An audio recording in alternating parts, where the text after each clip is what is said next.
la tirade du nez de Cyrano de Bergerac. Cyrano de Bergerac, un peu enroué, mais il se lance, car rien ne l'arrête. Je vois dans la salle qu'il y a des gens qui se moquent de moi. Et je vois un jeune clampin, là, d'une vingtaine d'années, au bout, qui est vraiment, lui, vous allez voir. Ah non, c'est un peu court, jeune homme. On pourrait dire, oh Dieu, bien des choses en somme, en variant le ton. Par exemple, tenez. Agressif. Moi, monsieur, si j'avais un tel nez, il faudrait sur le champ que je me l'amputasse. Amical. Mais il doit tremper dans votre tasse. Pour boire, faites-vous fabriquer un nappe. Descriptif. C'est un roc, c'est un pic. C'est un cap. Que dis-je, c'est un cap? C'est une péninsule. Curieux. De quoi sert cette oblongue capsule?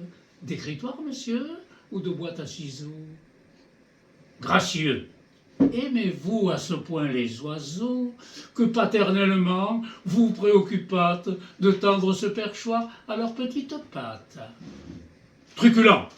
Ça, monsieur, lorsque vous pétunez, la vapeur du tabac vous sort-elle du nez sans qu'un voisin ne crie au feu de cheminée? Prévenant. Gardez-vous, votre tête entraînée par son poids, de tomber en avant sur le sol. Tendre, faites-lui faire un petit parasol, de peur que sa couleur au soleil ne se fane. Pédant, l'animal seul, monsieur, qu'Aristophane appelle Hyperantéléphanto camélos, dut avoir sur son front tant de chair sur tant d'os. Cavalier, quoi l'ami, ce croc est à la mode. Pour pendre son chapeau, c'est vraiment très commode. Emphatique. Aucun vent ne peut, né magistral, t'enrhumer tout entier, excepté le Mistral. Dramatique. C'est la mer rouge quand il saigne. Admiratif. Pour un parfumeur, quelle enseigne. Lyrique. Est-ce une conque? Êtes-vous un triton? Naïf. Ce monument, quand le visite-t-on? Militaire. Pointé contre cavalerie. Pratique.